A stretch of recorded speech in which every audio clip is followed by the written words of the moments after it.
Le chômage n'est pas chrétien. Aujourd'hui, nous parlons de l'obligation de la productivité. Nous sommes obligés d'être productifs. Il dit dans l'épître de Pierre que chacun doit faire ses efforts pour joindre à sa foi la science, la vertu, etc.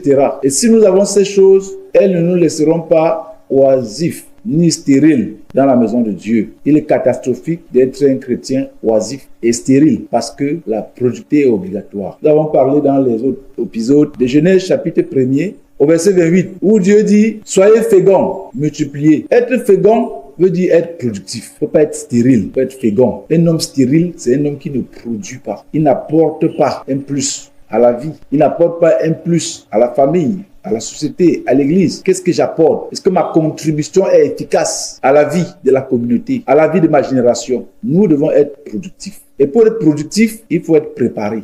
L'obligation à la productivité nous pousse à nous cultiver, à nous former, nous pousse à travailler dur dans un domaine ou dans l'autre pour apporter de la valeur sur le plan matériel, sur le plan spirituel. Tu dois être productif.